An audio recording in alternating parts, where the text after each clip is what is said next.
Welcome to the Femsplainers. I'm Danielle Crittenden, and this is our last podcast of the month, which means after the interview, our intern Kai will join us to read out some of your comments and questions that came in over April. May, of course, is the month where we will celebrate Mother's Day, and we are planning a Mother's Day special. But in the approach to this occasion, which, if you have small children, is traditionally celebrated with lumpy pancakes, noodle art cards, cardboard flowers, and very hunted-looking dads, I thought an interesting topic would be, is there really such a thing as a mother? I mean, we live in a time when all aspects of biology and sexuality are being questioned. The word woman is slowly evaporating in favor of such terms as persons with uteruses or cisgender female. And it's now considered rude and even discriminatory to suggest that only mothers can breastfeed a child. As we learned in a previous episode, a hospital in England is changing the language in its maternity brochures to include the term chest feeding, so as to include trans male patients. The suggestion is that anyone might be a mother, so long as you identify as one. And of course, there's some truth to that. Adoptive mothers, aunts, and other relatives have historically stepped up as loving maternal figures to children who have lost or been abandoned by their biological mothers. And other children today even have two mothers. So maybe it doesn't matter if there's anything special or different about being a biological mother. Well, it turns out there is. As our guest today will reveal, researchers are only just beginning to understand the making of a mother.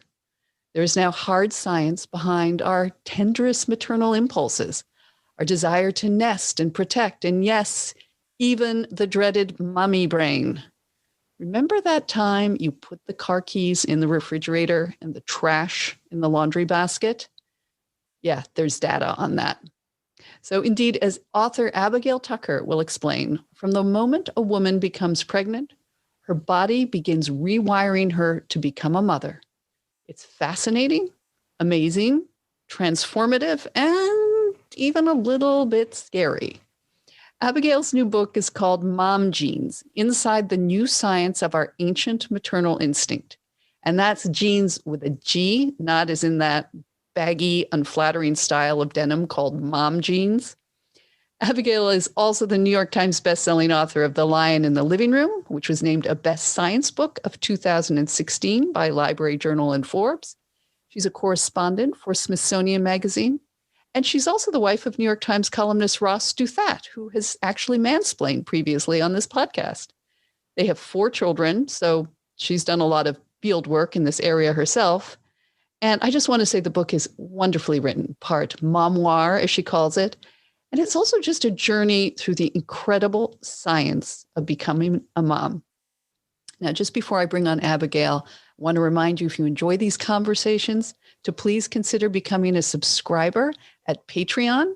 That's patreon.com/femsplainers. For as little as a few dollars a month, not only do you support the podcast, and we depend on your contributions to keep going, but you also get a monthly bonus episode called Last Call, in which you get to ask our guests questions, including moms. You missed out. You could have asked Abigail questions. And we have a monthly cocktail party for our subscribers and a monthly newsletter. So please, please consider supporting the podcast. That's patreon.com/femsplainers. And now let me bring on Abigail Tucker.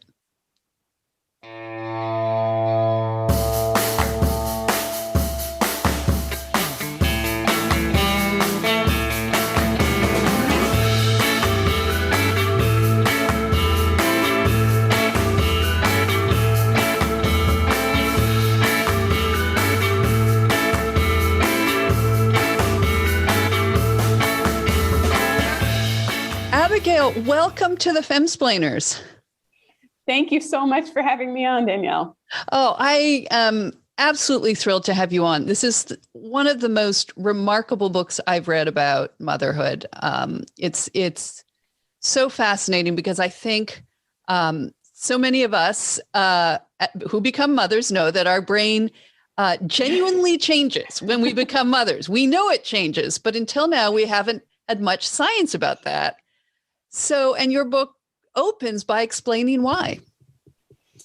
That's right. It's this sort of unseen revolution that goes on inside of millions of women every year. And that something like 90% of all female humans on Earth will become mothers at some point. But we understand sort of only a little bit of what is going on. And so my thought in the book was to go into what we did know and why it's so interesting and how it can sort of help us as individuals and then also kind of as a culture. But basically, the long and short of it is that the neurochemicals of pregnancy, birth, and lactation, along with the experience of being exposed to this very small other human being, your child, kicks off this change in the way that you are wired and basically what you find to be stimulating and attractive in life. And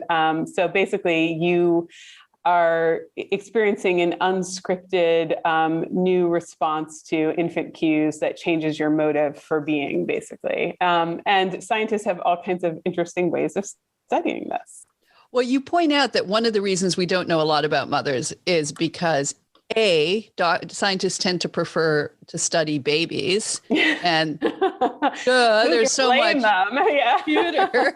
So yet again, we are ignored, and sacrificed at the benefit of our children.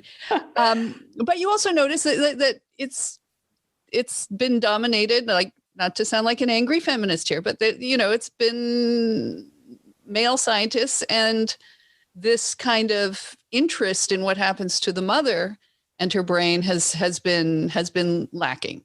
Exactly. The mother is just sort of this vessel that is discarded at the moment of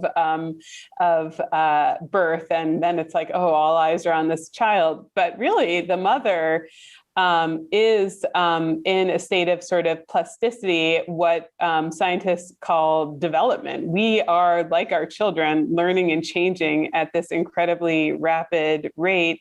And it's something that's unseen in adult life. Basically, after you become an adolescent, your brain, you do learn and you change, but this is a kind of period of radical growth that mothers are undergoing in mid to late pregnancy and early motherhood. And it's just such a fascinating opportunity to study ourselves as humans and sort of figure out the ways that we can help mothers and, but also just kind of from an anthropological perspective, understand why we act as we do, why our friends act as they do, and to sort of unpack some of the hidden forces that are at work on us. Well, I think every woman who lives in North America or Western society and gets pregnant for the first time, and you described this happened to you, this happened to me, up until that point, you think, my husband and I we're equal, you don't sort of think of yourself. You're sort of biologically different, but you don't think of that having a dramatic impact. And then you get pregnant, and my feelings through it was, wait a second, my whole body, it was almost like I became captured by alien, or something. That's like my whole body was looking for this growing creature in my belly, and my brain was forgetting stuff. I felt my brain changing. I felt myself getting stupider. I was so worried. There's that phase, and it now seems to be like scientifically true that we started to clean, in the 8th and 9th months and nest, and then your brain comes out the other side of it. And one of the things I remember saying to David, my husband, was like, okay, I feel like I've lost a lot of memory, but my processing skills have gone way up, so that I'd lost the storage, but I suddenly could process 8 things at a level that I couldn't before. And now the science that you describe completely backs that up. So why don't you take us through a mother's brain sort of in pregnancy and this plasticity that you describe, and then what happens after she gives birth?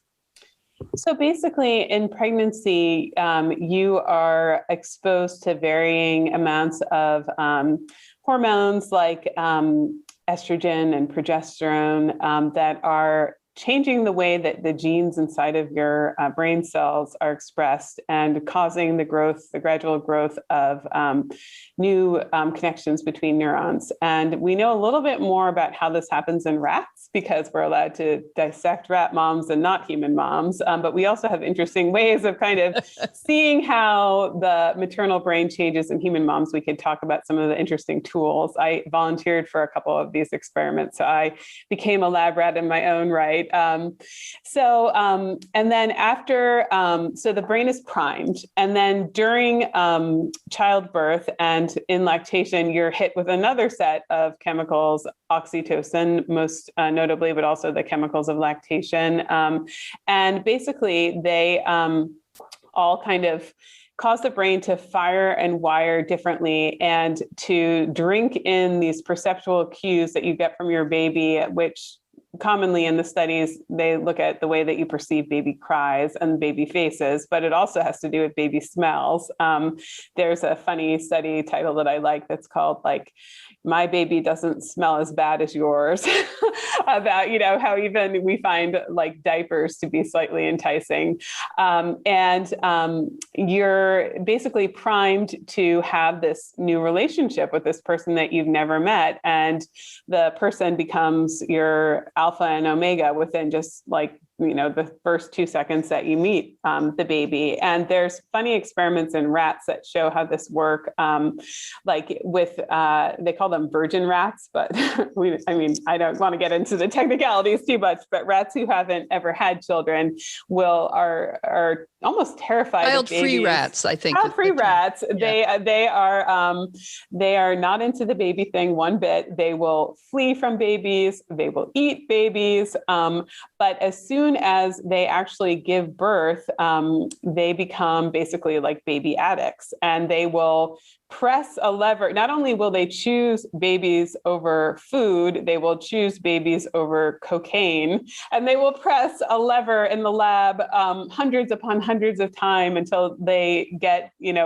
so babies will roll down this little chute onto them so that they would be like buried in a baby avalanche if they could be. It's just this crazy shift in how your brain is wired up for reward. And scientists have figured out ways, like in trying to sort of piece together what chemicals are working on which parts of the brain. That's something that's still sort of being studied in labs now, but they can do things like look into the brain of one of these child-free / virgin rats and see what happens when oxytocin is released into that brain, and watch how individual neurons respond to the sound of a rat baby crying. And I should say that these are sounds that humans aren't able to hear, but rat virgins find this to be terribly aversive. They sort of ignore them, whereas the mothers have these reactive spikes. And you can watch sort of over a period of 3 hours, the virgin rats becoming maternal just through this chemical exposure. So this is a chemical exposure that women get, or female mammals get, in the birth process and through lactation too. So it's kind of just this incredible, and there's other ways of making a mom. Like you can also, they learned in like the 70s that if you take a bunch of mom rat blood and inject it into a virgin rat, she will begin to act maternal as well. So it's just sort of like a mystery of picking apart these chemicals and then watching how brains change. And it has to do with this area called the medial preoptic area in rats. But we think it's a similar area in humans, but we can't, our tools are a little bit duller in order to figure out what's going on. One of the most remarkable things, and this comes up very early in your book. So, going back to what I was saying about thinking of this as not a negative thing, but you suddenly feel hostage to this growth. And from everything I read at the time, if your baby needs calcium, it's going to take it from you. That baby is given priority. And, so if you need it for your future life, in your bones, well, too bad, So like everything in the body sort of seemingly conspires against, you feel, the mother, but okay, good, because you want your baby to be healthy. But then you had this, what are they called? The miracle mystery cells it's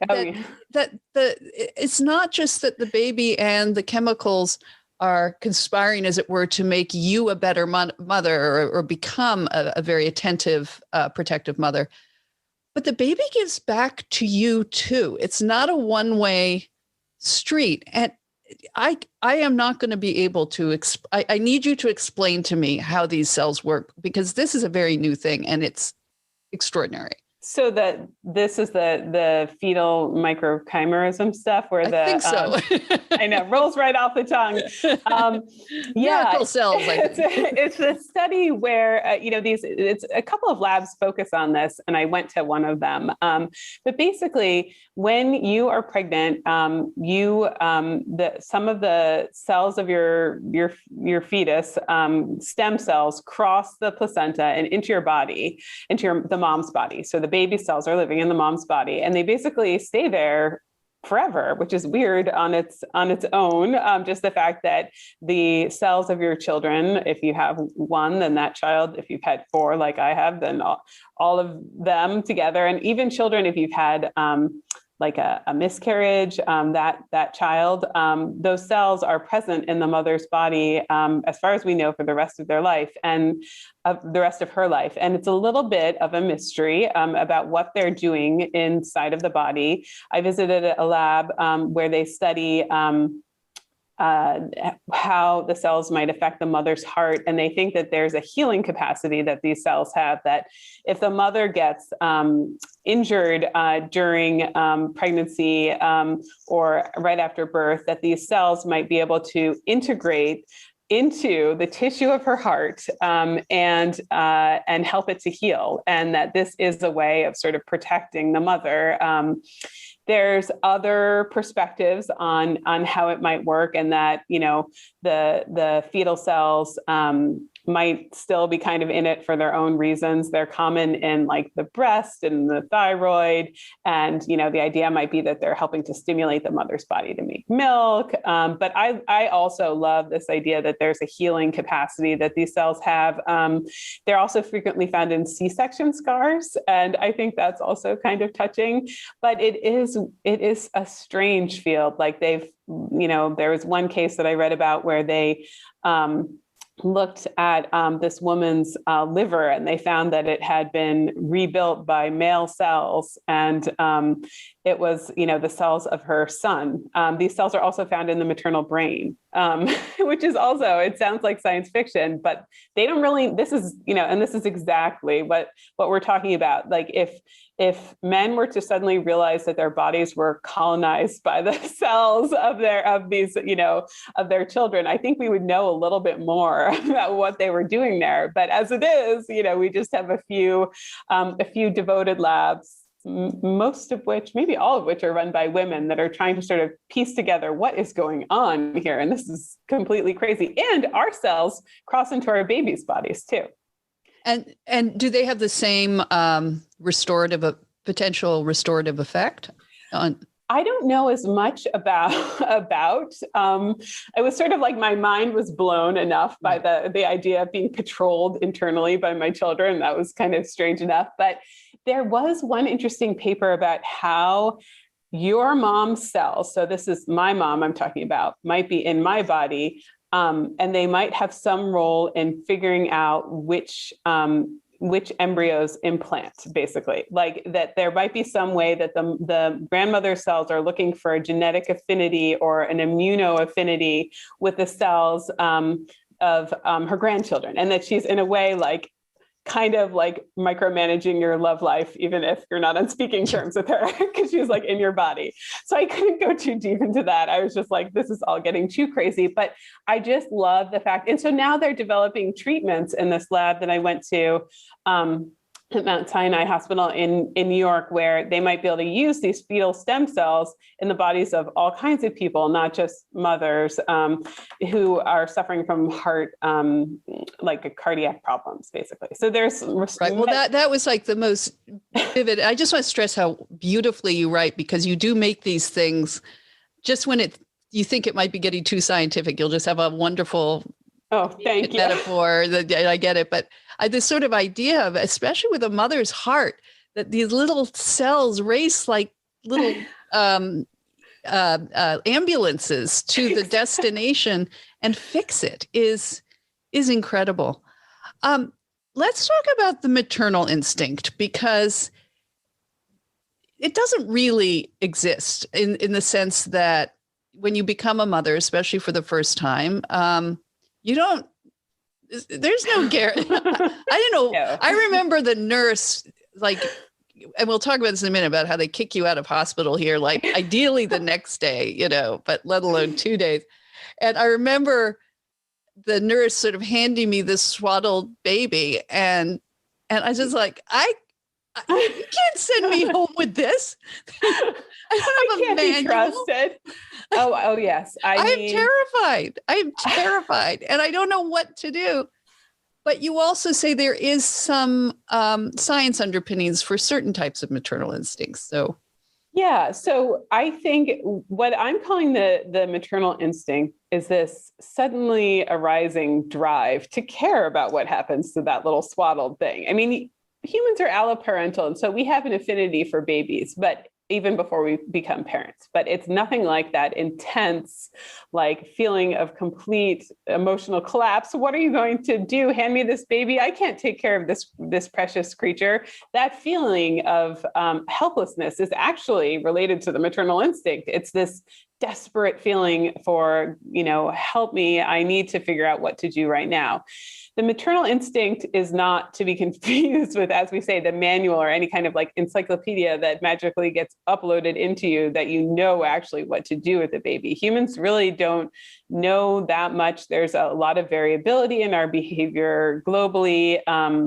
We don't have that many of what scientists call fixed action patterns. So there's certain animals where if they don't do certain things in the days or hours leading up to birth, their whole process is kind of derailed. Like rabbits, apparently a few hours or maybe a day before birth, they desperately start plucking out the fur on their chest and on their thighs and making these glorious nests. And if you prevent them from doing that, like if you shave a rabbit, and scientists have, I'm sorry to say, she won't be able to be a good mom. Humans don't have those things. Like we do all kinds of crazy stuff. It's in part because we've colonized the whole world. We're so weedy and flexible and adaptable. We have all kinds of ways of doing it. Even things like motherese, like that we think of as being kind of like cutesy baby talk. That's not a universal behavior across human cultures.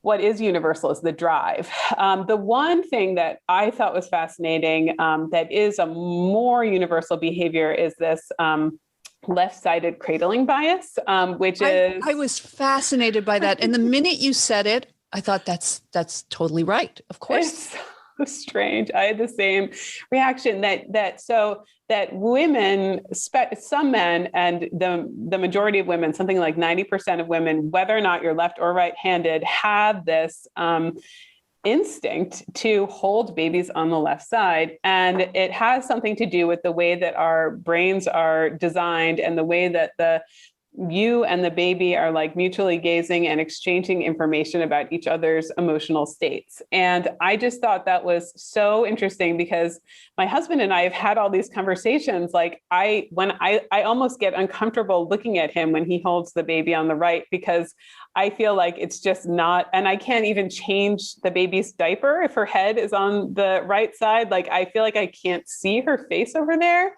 And it's like there's these labs where they've been able to study this through all kinds of interesting ways, including looking through family photograph albums and like documenting, the amount of times that women are holding on the left versus the right. They've been able to correlate this a little bit with postpartum depression. Like if women are holding on the right, that might sometimes, not in all cases, because I do have friends who hold on the right and have said, why are you pointing this out? But there is some relationship between right holding and postpartum depression. And I think you pointed out that holding it on the left does, I don't, again, when I think of holding a baby on my right side, it's like putting a shoe on the wrong foot. Exactly. Yeah, that's exactly right. But you're right. I mean, it's almost like you have a better view, facial eye contact, and I can't explain why, but it just seems to be a better angle of communication. Exactly. And child. For the baby, it's like your left side is the more expressive side of your face. And so the baby is getting to look at that side. And there's been also some research that babies who are held on the right grow up with some differences in how they process faces. One of the, let's talk about dads for a second, because I remember after our first child was born, and I then, as sort of adapting to this new metamorphosis brain and role, I remember just sort of lying awake, panicking about the child and feeling protective. And, oh my God, what if something happens? Well, my husband reported lying awake thinking, how am I going to pay for the baby shoes? And we're told, especially these days, where there's a big bias against exploring biological difference in science. Your book doesn't really get into it, but it's very patently clear that mothers are different from fathers and experience different things. Although dads go through there's a daddy brain. Yes. They go through a change. So let's talk about what happens to the men in this equation. So, I was interested in the idea of how adaptable humans of all kinds are. People of different kinds can be plastic. And if you are determined to have a relationship with a child that's truly intimate, your brain can, male or female, adoptive mom, aunt, whatever, your brain can undergo a kind of awakening. And that's something that, I would be interested in talking about. But there are a lot of differences if you look on average across the board at dads versus moms. I think, to me, one of the most glaring differences is that the paternal relationship is optional. And if a dad becomes a dad and he's not involved in the baby's life, and he's in Key West or something on the day when you go to the hospital and the baby is born, he's not going to go through any kind of change. There's no sort of automatic unveiling or unmasking that happens to him unless he chooses to be with the mother and the baby. And there's interesting literature on how that exposure might begin to change him. There was a study where they exposed men to the smell of pregnant women and then had them look at baby pictures, and apparently their minds started to change. So it could be something that's transmitted that way or through a more traditional learning process. But even when you do have an involved dad, there are core differences in the way that moms and dads deal with babies. The paternal learning curve is a little bit longer. It's not always that same love at first sight kind of thing that moms have. My husband has confessed to me, like, retrospectively, that he thinks our kids are a little strange looking when they come out. I don't think so. I thought they were glorious. And there's differences like in how moms lose more sleep in the first year because they are more sensitized to baby cries. They wake up more. Moms have to, if they want to, or if they can nurse the baby. And that in itself is this whole mind-body relationship where if you are breastfeeding, the parts of your brain that are related to your breast are changing. Well, dads don't have that part of the equation to deal with.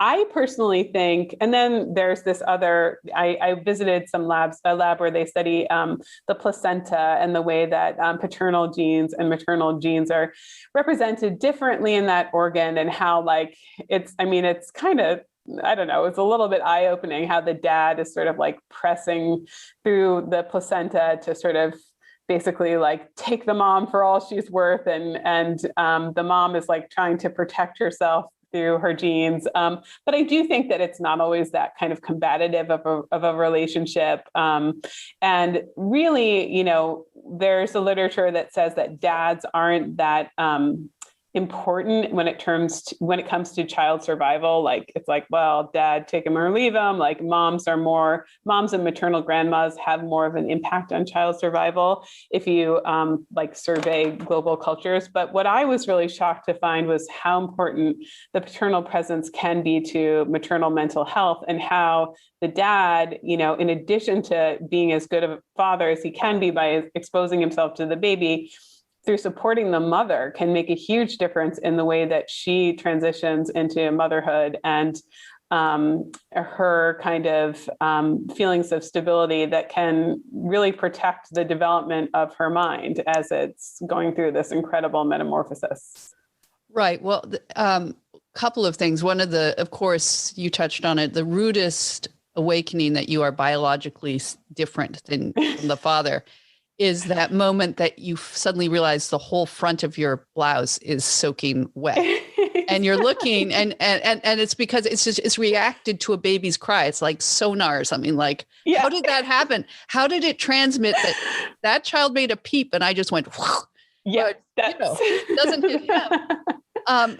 So that's obviously a chemical brain reaction that is just happening to a baby's cry. Like a reflex or something. And it's not reflex. Something that men, although there is one kind of male fruit bat that does lactate that I read about, but I think they think that's something more in its diet or something like that. In terms of, nursing behavior is just at the core of mammalian life. And it's part of the reason why paternal care is so rare in mammals. I guess I always sort of assumed that paternal care was not the norm, but that's something that it would be pretty easy to ID elsewhere in the mammal kingdom. But it turns out that only 5% roughly of mammals have fathers that have any kind of role in paternal care. So in a way, human women have lucked out because we do have these partners who can be amazing and,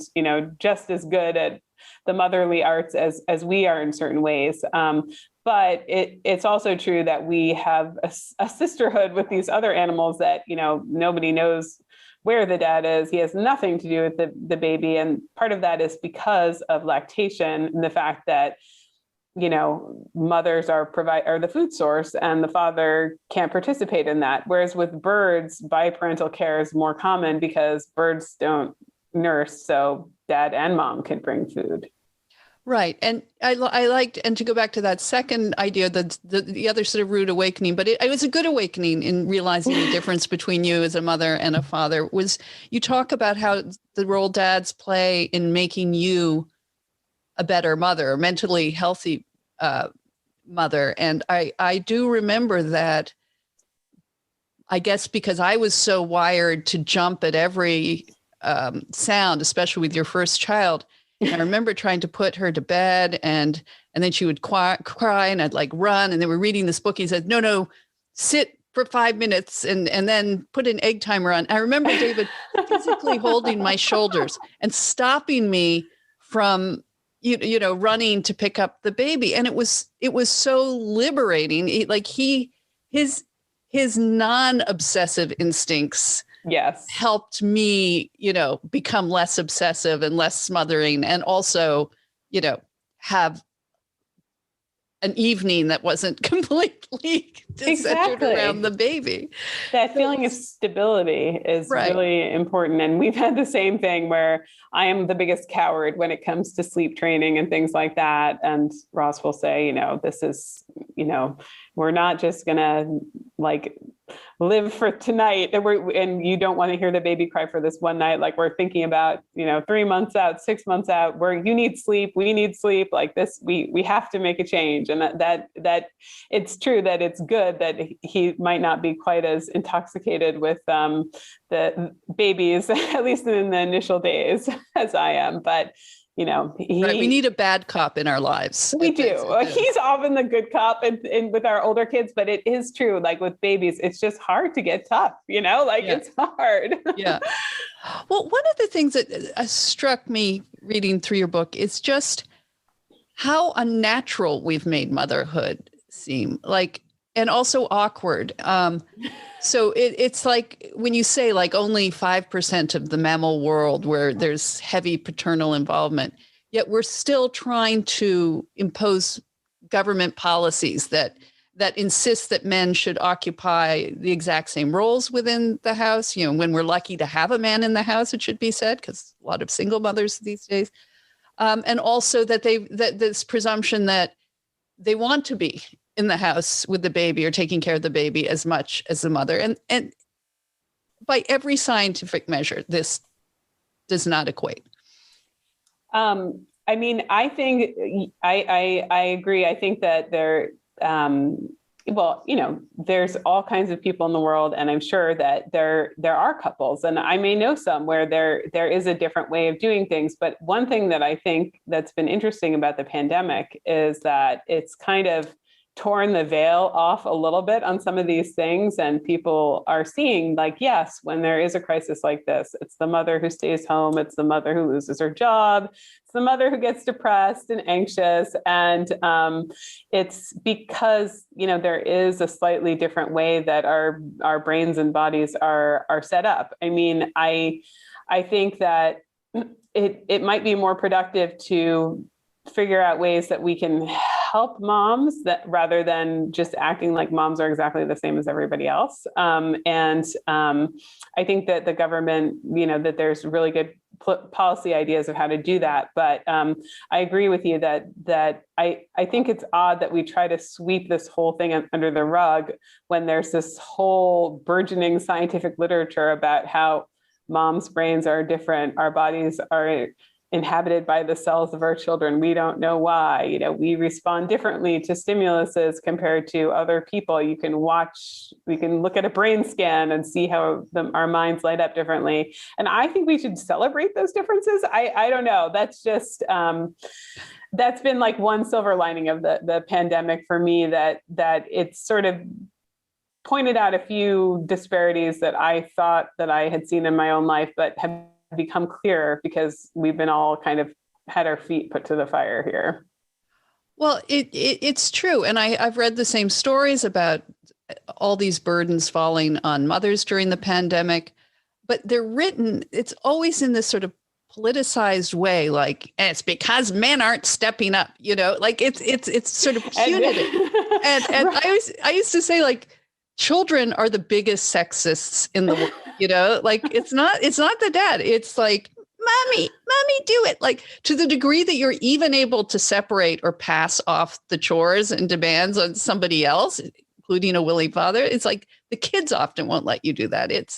But I also, I mean, I remember writing about this a lot in my early days, because there was this attitude that, you know, the minute a woman gives birth, the first, especially an ambitious woman or woman going back to her job, obviously the first thing she wants to do within the first 48 hours of a newborn's life is pass it off to somebody else, you know, right. Stick it in daycare, go back to work, because obviously going to work out of, you know, anything but necessity is the best place to be. And it just takes into no account women's actual preferences, and especially those, not even just preferences, but these longings and changes that happen to us when we become mothers.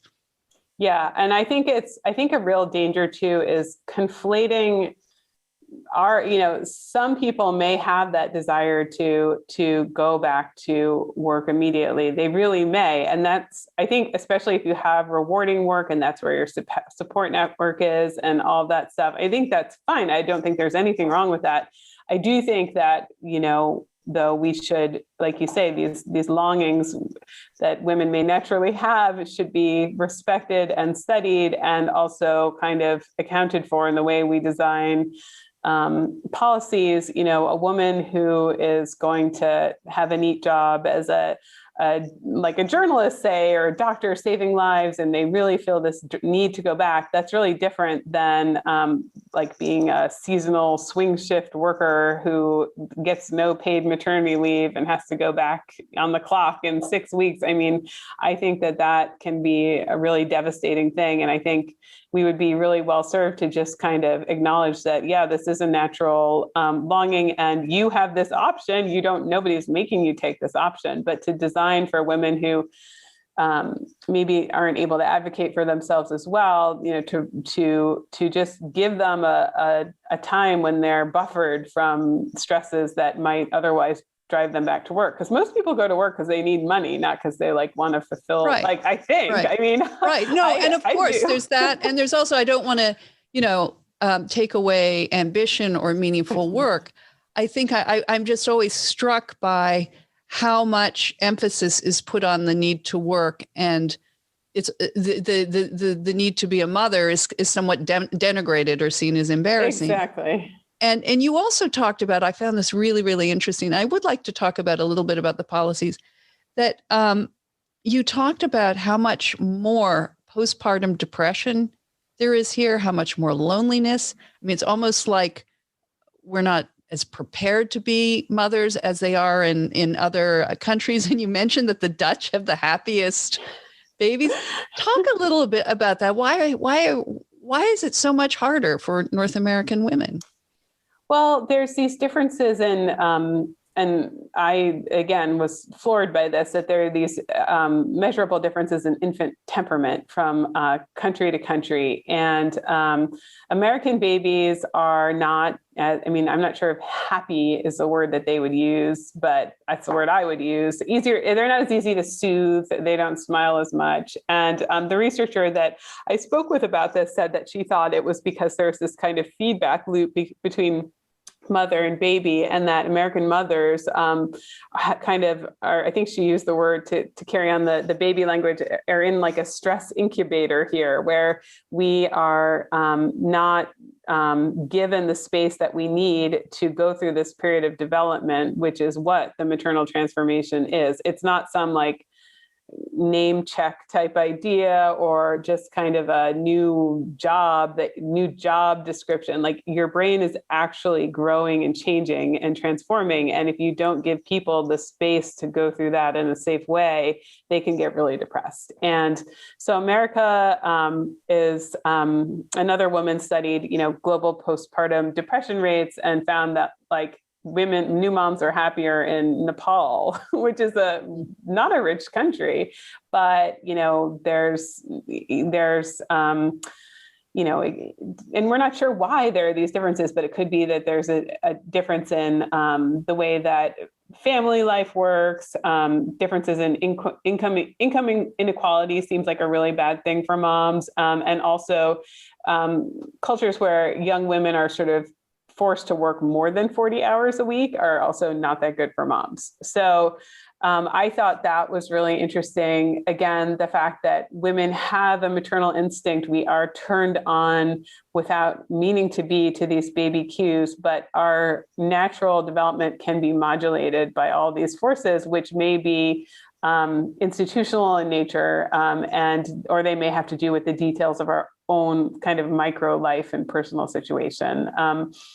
But yeah, I thought the fact that babies have different quote unquote personalities, they call it temperament, but it's really personality from place to place. I just thought that was amazing. And the fact that we might be enhancing some of the things we don't want to enhance by how we run our lives. I thought that, maybe that would be something interesting to people, that our children might actually have some of these markings even as young infants. Right. And you pointed out in the Holland or in the Dutch case that that you got the new mothers got more time in the hospital. They then had support at home for like 2 weeks of a nurse visiting. I mean, I think we talk about postpartum depression as if it's like a chemical thing. You pointed out it doesn't matter. It's not related to wealth. I mean, any woman can get it. It's not just some frustrated, wealthy woman thinking, "Oh, I don't like my life now. I don't like my role." I also think of just the huge chemical I mean, when you think of after giving birth, that 24, 48-hour massive hormonal shutdown that happens in your body when the baby's, and I mean, I remember throwing a shoe at David's head in the Good for you. It was something stupid. Like, I just can't even believe it. It was he's like looking at me like, where did this monster come from? But that is an incredible how much hormones and these other chemicals play in our moods, and then plus the transformation of role, plus this whole ongoing transformation that you talk about that has begun in pregnancy and goes on for many months into motherhood. We are struggling with a lot. Yes. Yes. And something that I thought was interesting was that these sort of twin adaptive modes that happen when you have just had a baby. And one of the things that happen to you is that you do go through a kind of emotional dampening. Newly delivered women are sort of evolved to sort of stay calm and, maybe in our deep evolutionary past, like hidden. We're supposed to be sitting still and breastfeeding because of how our human milk is. It's really thin and watery. We have to nurse all the time, as opposed to other creatures like seals or rabbits who can nurse for like 1 minute a day every 2 days and it's all fine. So we're dampened. And at the same time, we're also hyper vigilant and like looking for threats for our children, against our children. And those two things, emotional dampening and hyper vigilance, are sort of what give rise to some of these really, I mean, they're kind of fascinating, aggressive behaviors. The paradigm of maternal aggression, how, the idea of the mama bear and the shoe thrower, all these things, that's actually what you're designed to do. Like, you're designed to sort of stay calm until you're not, and then you kind of strike. But some scientists think that this dampening part of the maternal experience, which is adaptive, may be sort of what, if your environment triggers you in certain ways, that you can transition into something more than dampening and into like a depressive state. And some scientists would even say that is adaptive, that you are feeling, because of cues from your environment, like you can't care for your kid. And so you create sort of an emotional distance from that child. And that's something that's really upsetting to think about. And it's kind of shocking that postpartum depression seems to be on the rise. With all that we have in this country, that, we can't take steps and use science to kind of figure out a way for this not to happen. It's really upsetting. And the idea of vigilance too, that natural vigilance, which is adaptive, can also sort of morph into a less productive form of postpartum anxiety. That's kind of the other pole of the obsessive compulsive disorder too, is really common in newly delivered women. And these are clear cues that are, again, that we're not just taking on a new job title. Our brains are like in this crazy state of flux. And so we become vulnerable to these issues, which are sometimes can be triggered by genetics, sometimes can be triggered by our environment. I was interested too that you had sort of counterintuitive older moms versus younger moms, which was really, really interesting that you sort of think, and I certainly have always thought that having babies younger is great. That's when you have the energy. That's when your body's ready to do it. There's a certain amount of youthful selfishness built in, so you don't become like the first time mother at 45 treating the new baby like a dauphin, and you're not going to have another, you probably won't, so this kid is everything. And then there's something natural you think about just having all your children in your 20s, but you point out that that's not necessarily true. Yeah, well, right. There's a name which I personally loved as somebody who just had a child. I had my first child at 30 and my last at a year ago at 39. So I am now squarely in the old mom's camp. And I was sort of tickled to learn that there's a scientific term for this idea of the older mom who's obsessed with the last baby or the first and last baby. And that term is terminal investment. And that, if you're, I guess, terminal, if you're an older mother, you have evolutionary incentive to sort of pour everything you've got into this last child. And that can give rise to actually behaviors that are good. You may pay extra attention to your baby. You may sort of have a different perspective than a 25-year-old who may go on to have 5 more kids and may have a little bit more incentive to hold something back and to save some energy for later. Older moms, I think the issue is, I think you can be a great mom at any age. I think the reason that, women say like 20 and younger can sometimes struggle is that with this theory of motherhood as being a stage of development, our brains are changing and growing.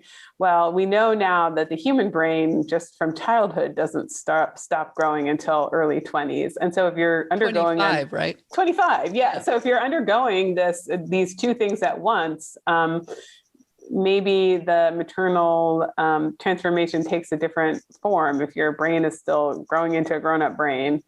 So I thought that was really interesting. And, the studies on how older moms are, less likely to abuse and neglect their kids.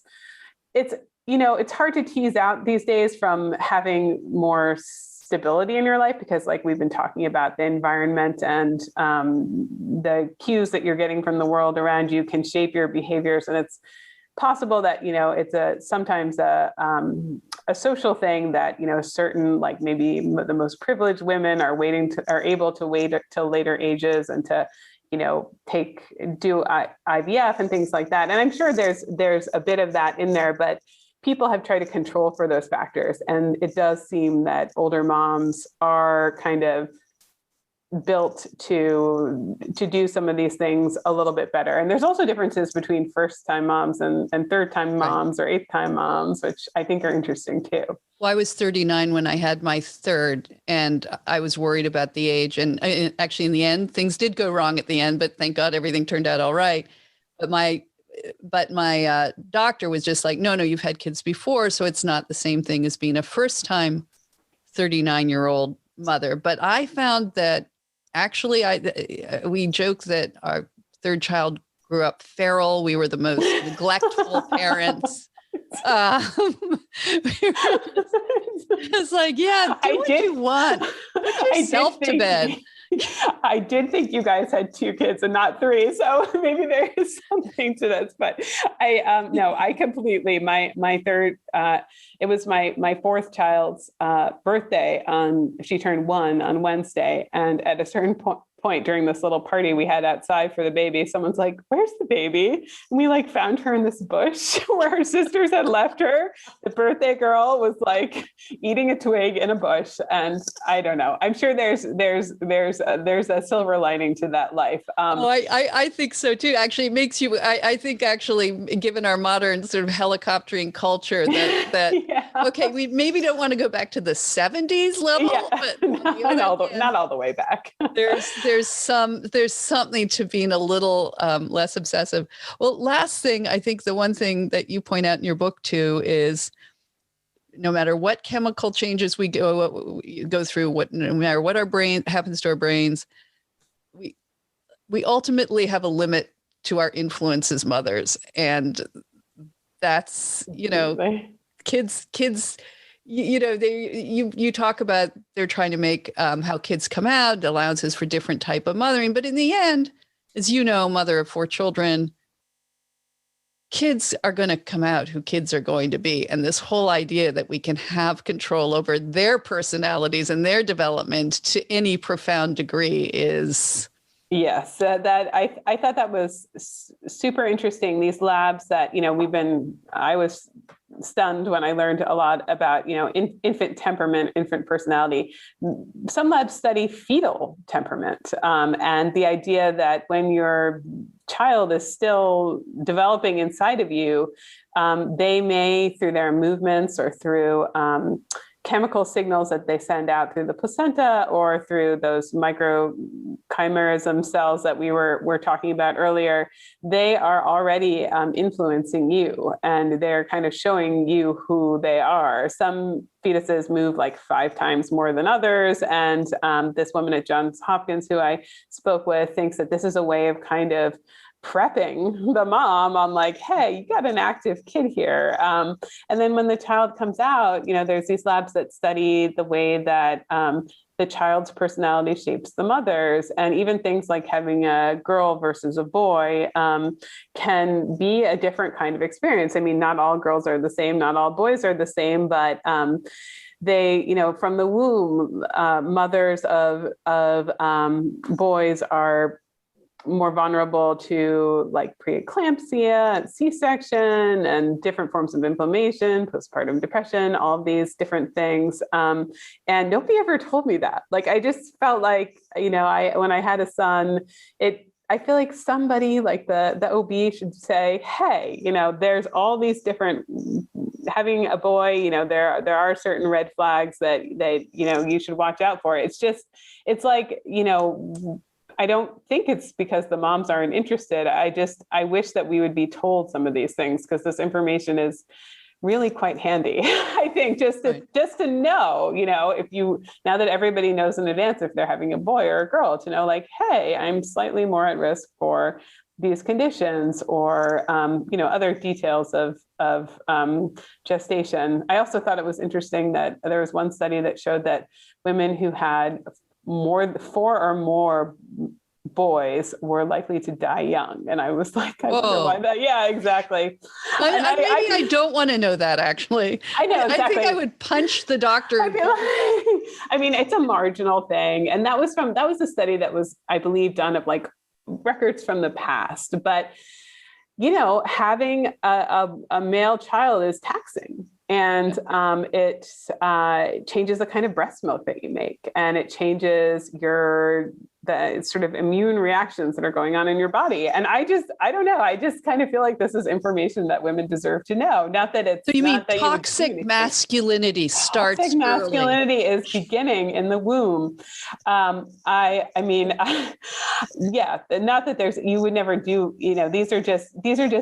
It's just interesting details of the way that we are building new life and being built at the same time. And there's lots of behavioral differences too, which I thought were fascinating. Right. And if nothing else, parenting brings you, and especially when you have more than one child, such a humility about what you can expect, the limits of what you can do. But as you point out too, that the child teaches you as much about becoming a mother as, you're trying to teach the child to be human and civilized, that it is it's a very symbiotic relationship. And it's, but I do feel that despite all the changes we're talking about, the brain frying and things that go on during the pregnancy and the early months, I just came out just such a better computer. I mean, I just can handle so many more things now. I can't imagine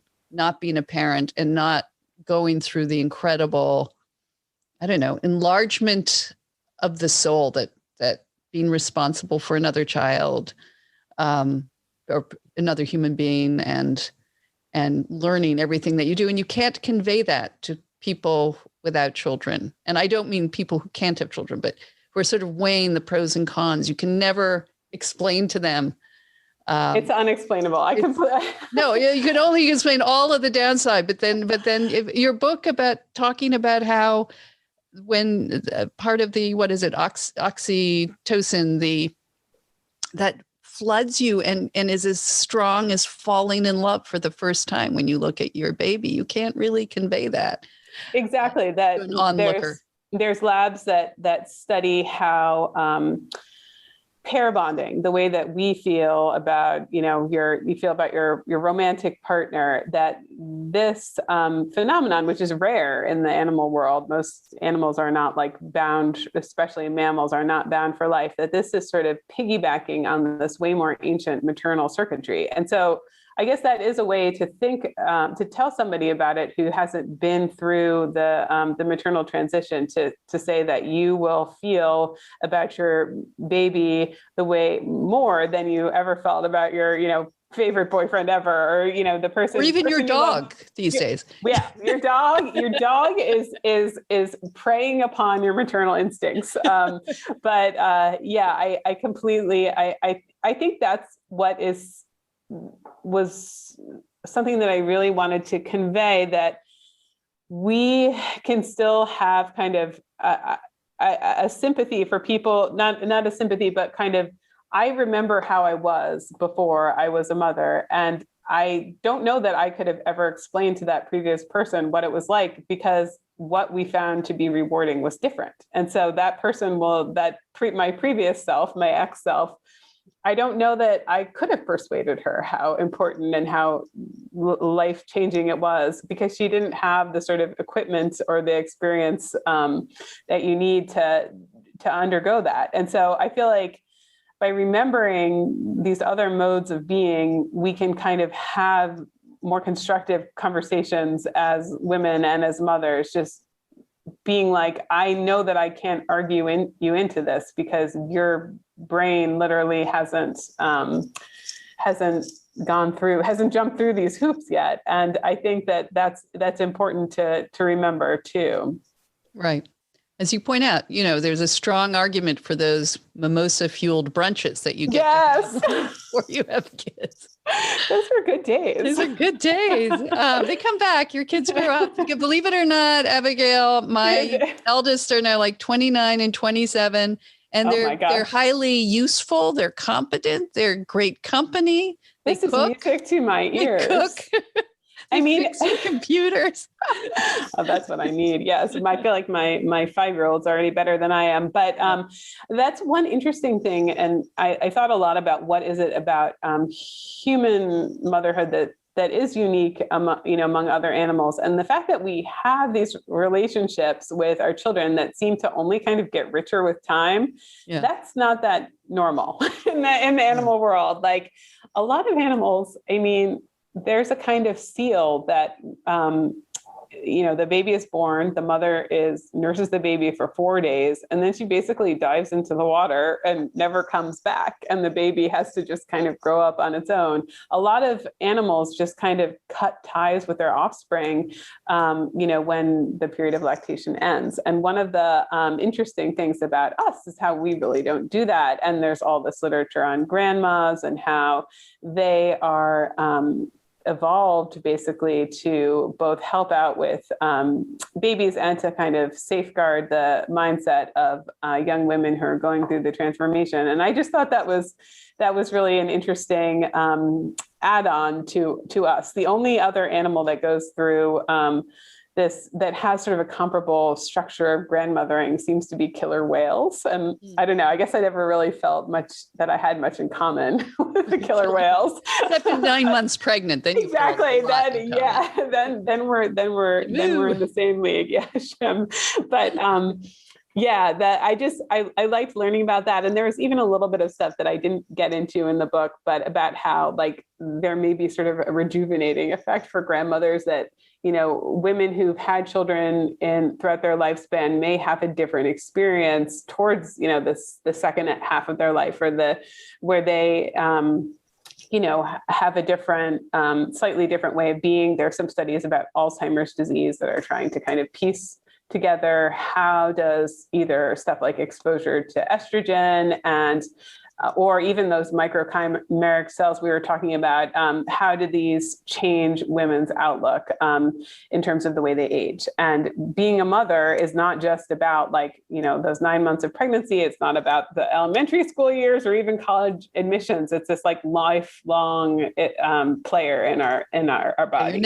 You're never not a mother. That never. is true. And as you point out also, I think when I was pregnant, my mother was, of course, ecstatic, but she confessed to having a kind of baby longing that she hadn't felt since she was a young woman, and like a sort of biological longing for a grandchild in her, latter half of her 50s. So I think there is something strong to that, and a little bit explain some of the loneliness many of us in North American mothers feel, because you pointed out a lot of us are isolated, not just from the pandemic, but from our expanded families. So maybe the Nepalese women have I think there's a lot to that. Support, familial community support as well. So I think that, that's something where the, women who are college educated women who have all the advantages in life, I think, all that does help mothers, they're protected from poverty and certain kinds of stress. But one thing that college educated women do have sort of one strike against them is that they have children later. So their moms are likely not to be as young and spry and healthy. And they also tend to live farther from their moms. And so these are things that are, in the scale of burdens, they're not that bad, but they are things to kind of think about, and that are something that as a young woman is planning her life, like maybe you would think, well, I'll move closer to my mom or something like that, because it does have an effect on how you operate. And I visited a lab where they study monkeys, rhesus macaques, and there's the same kind of phenomenon there, where a mother's behavior is in part defined by her relationship with her own mother, and then sort of the network of female kin around her. And I just thought that was so cool, that these kind of very intangible relationships that we see around us, that there's a way to actually study those in a lab using another kind of animal. So I love that. Well, it's an incredible book, incredible discussion. Thank you. I could just go on and on about this, but Abigail, thank you so much for coming on and talking about it.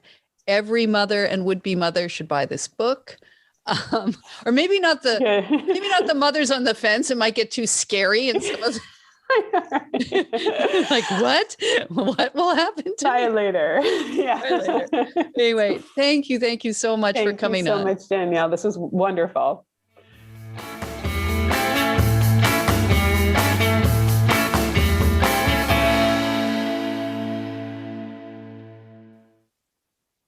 Okay, well, that was just fascinating. The book, again, is called Mom Genes Inside the New Science of Our Ancient Maternal Instinct, with Abigail Tucker. And now, for those of you willing to hang around, I'm going to bring on our intern, Kai, to read out some of your comments and questions that came to us this past month. Hey, Kai, how are you? Good. How are you? Fine. Are you all vaccinated yet?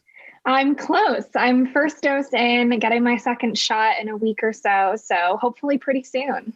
There's a now like social grading, like a friend said. So are you 2 and 2 weeks? Like, yeah, I got to put it on my, if I were single, it'd be on my Hinge profile. Right. 2 and 2 weeks. Good to go. Ready to party. All right. Well, what were they up to this month? What were they complaining about this month, Kai? Well, first of all, we had Sylvia Fati's episode, which she's the journalist and incredible author who found out about her so-called war hero Lithuanian grandfather, who was actually a Nazi war criminal. Jack on Instagram said that it was a fantastic episode. And he says, as a man and a Catholic who was about to welcome his first child, congrats, Jack, with his Jewish wife, it really struck a nerve hearing about kids even being targeted. Kudos to Sylvia for her determination in correcting history. Yeah, that was a very grim story, especially, Jack, as you note, about how these children and everyone were rounded up in this small town by her grandfather. And they didn't bother putting them on trains in Lithuania. They just took them out to the forest and shot them. But it was really, she has done an incredible job, and she's taken a lot of flack for her book. But that great episode, if you want to go back and hear that conversation, It's fascinating. Definitely. And then on to one of my favorite episodes, actually. Catherine on Twitter remarks on the episode about the bulwarks. Sarah Longwell, who's an incredible journalist, she talked about her conservative political journey. And Catherine says that Sarah is wonderfully frank and articulate and honest. A few years separate us, and being a DC native, I grew up around many LGBTQ folks. Her coming out story is not only brave, but fascinating. Yeah, as Sarah pointed out that, you can't win either as a gay in conservative circles or a conservative in gay circles. So she just learned to be very thick-skinned. Now, Rosanna actually had something to say about that. She said that she found Sarah Longwell's remarks both arrogant and condescending. There are scores of well-educated, successful people who voted for and continue to support President Trump. Rosanna says Miss Longwell appears to select rural, less wealthy areas for her focus groups based upon her remarks in order to reach preconceived results. The Never Trumpers are angry because Trump didn't and doesn't give a damn what they think, and neither do Trump supporters. By opposing Trump, these people and the Lincoln Project did tremendous harm to the United States, and I hope we'll one day look in the mirror and acknowledge their era. I don't know how you feel about that with Rosanna's comment. Well, no, I welcome all comments. And I have to say, I welcome not doing these kinds of political episodes. Again, I mean, I hate wading into partisan politics. But that was not the point of Sarah, this episode. That Sarah, as we know, is a fascinating researcher, and she does focus groups, and she herself is from rural Trump country in Pennsylvania. And she wasn't trying to reach preconceived results in her focus groups. She was reporting on what she found that women thought in these focus groups, in these areas. And so it was not done in a condescending way. It was, I thought, very illuminating and interesting. And how is the Republican Party going to go forward if, as we've seen, it's alienated other women, so especially college-educated women. So it was more like, I thought, an anthropological discussion of women politics and the Republican Party. But, Rosanna, I take your point. I'm happy to move on from this topic, but I do love Sarah. And I just think she is one of the most interesting political commentators out there right now, not least because of the research that she does. Definitely. I agree as well. Now, actually, a comment came in from Ace, and this is one that particularly struck a chord with me, as I really identified with it. Now, Ace was talking about the Julie Lifcott-Hames episode, and Julie was, of course, the author of Your Turn, How to Be an Adult. And she came on with her advice to young people like myself, going into the working world. And Ace said, good morning. I just finished listening to your conversation with Julie Lifcott-Hames, which compelled me to share my story with you. I'm a 25-year-old man who has been mistaken for being 10 to 30 years older than I am since I was 14. I have always forged my own path, starting with my decision to join AmeriCorps after high school instead of joining the rat race of university applications. I slept with, cooked for, and foomed with my team of 11 other young people, all of whom were unlike anyone I had ever met. We served as teachers' aides in Colorado and park technicians in the Ozarks, and I was exposed to a real work ethic, personal tragedy, and even some patriotism. After AmeriCorps, I realized how education is a privilege, and I took my college studies very seriously. I did not attend a prestigious school, but my scholarship allowed me to rub shoulders at national stages, and I learned to interrogate the ideas and systems of our day. I thought growing up was about learning to take a punch, because there is always someone who wants to punch you. But has this bubble wrap culture impacted how we address real crises in our world? I'm going to be very wary of the people running all the public and global health agencies in 10 years. Personally, I'm leaving public health to return to science and will hopefully study policy in the future when I'm more established. If you take anything away from this story, let it be that I am tired of being told that I am a higher level graduate student because I am still broke, single, and uncertain to where I will be working in 3 months. Thank you for teaching me, Ace. Oh, Ace, that's such a great feedback.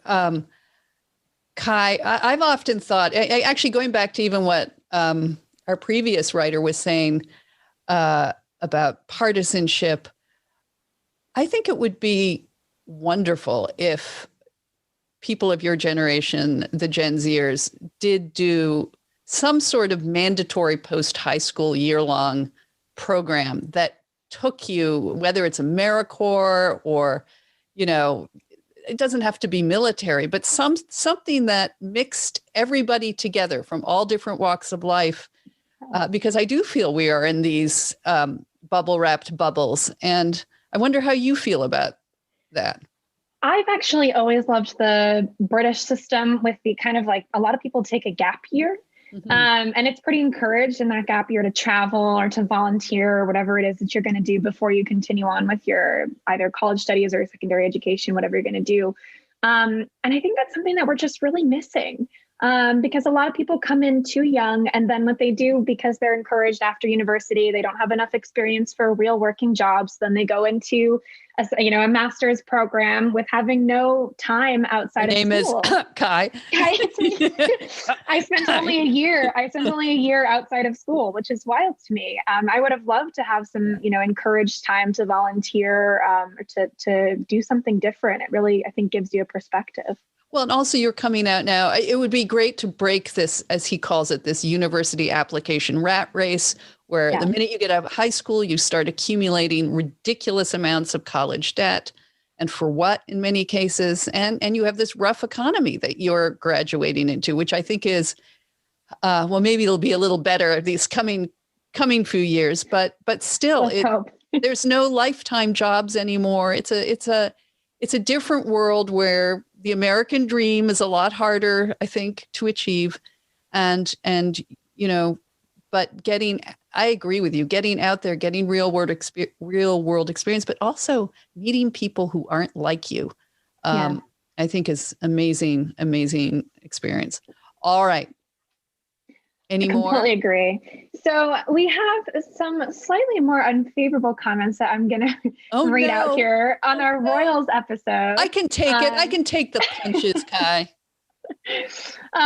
So journalist, of course, Rachel Johnson was on the episode with you, and you guys both referred to Meghan as a divorced woman about to hit 40. Now, Margie says, a divorced woman about to hit 40, age or previous marital status doesn't affect the value of a woman. And it's pretty shitty to talk about women that way. She talked about her mental health. It's a low blow to bitch about that. I liked when you supported women and looked at data. This seems tabloidy. And then Cam kind of joined in on that trend on Facebook and said, how disappointing to see your podcast take part in this kind of tabloid talk. Who are they or anyone else to make accusations denigrating a woman about her feelings and comparing her to another woman's managing of her mental health? Spare us the so-called royal watchers. You can do better. But we did get some really positive feedback too about the Royals episode from Carol on Twitter, who said, thank you. Meghan was twice Diana's age when she married Harry. She got a fraction of what Diana went through. And Duchess Catherine was mercilessly bullied as a college student by tabloids. Bullying is wrong at any age, but Meghan, the actress, swears she's had it the worst, and she's wrong. Finally, sorry. Yes. No, go ahead. Go ahead. If I start talking about the Royals, I won't stop. So please, Kai, go ahead. And finally, we did have a good news update from our boob friend. So I'll just throw that in there for some good measure. Oh, hang on. You have to tell who our boob friend is. Our boob friend is. This goes back many episodes to our boob episode. Many months. I feel like every month I've got an update from her, which is fantastic. So she got her, and Danielle, correct me if you're wrong, because I think it started even before I came on. She was asking for advice. Right. She heard us. That's right. She heard us talking about, actually it was Caitlin Flanagan and I somehow got onto the topic of plastic surgery. And then we had an author who talked, her book was about her boobs and the importance of boobs.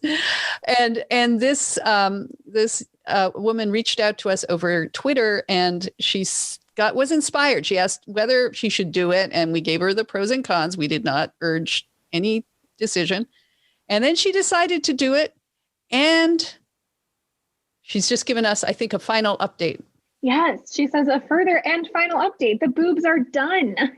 I'm still recovering from surgery, but very happy with them so far. My nipples no longer look so well used. My clothes look better. And my husband is over the moon. It feels a little funny to enter the ranks of people who have had plastic surgery, but also empowering to just go ahead and improve something that's been bothering me for a while. Other opinions be damned. Thanks again for all the good counsel along the way. Signed, Larger Boobs.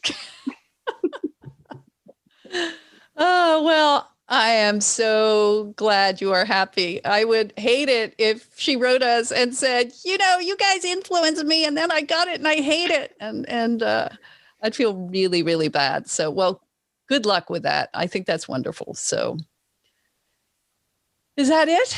Anybody else want to report on their plastic surgeries? I don't think so. Complaints about the royals?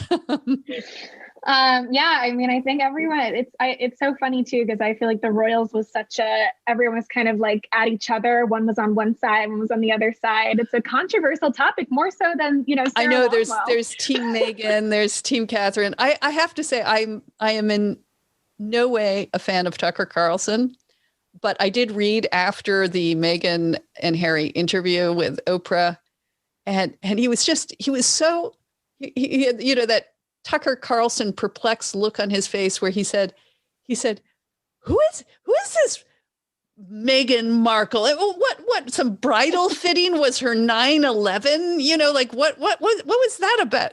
And I did think that was funny. Like the accusation of who made who cry at a bridal fitting, and this has now become, the talk of the world and the future of the monarchy, all around some very tense standoff at a bridal fitting. So yeah, I think we go back to Ace's note, and I'm sorry, you people who disagree with us, but I just found that whole interview like millennial wokeism, bubble wrap mentality whining on display. It was embarrassing to be broadcasting this from your $14 million mansion, in a time of COVID. It struck me as insane. So yeah, for me too. Well, yeah, I think that's all the listener reacts we have for this month. Thanks so much everyone for listening. Yeah, thank you. And thank you, Kai, as always, for joining. And we'll see you next episode. The Femsplainers is a weekly podcast carried on the Ricochet Network and available pretty much on every podcast platform. Follow us on Twitter, Instagram, and Facebook, and watch video of our interviews on YouTube. You'll find links to everything, plus how to contact us directly at femsplainers.com. We survive and depend on your support. Like the show?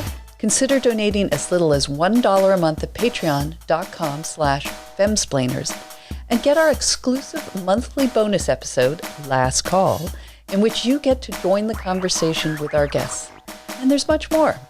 And a big shout out of thanks to our audio and video editor, Nat Frum.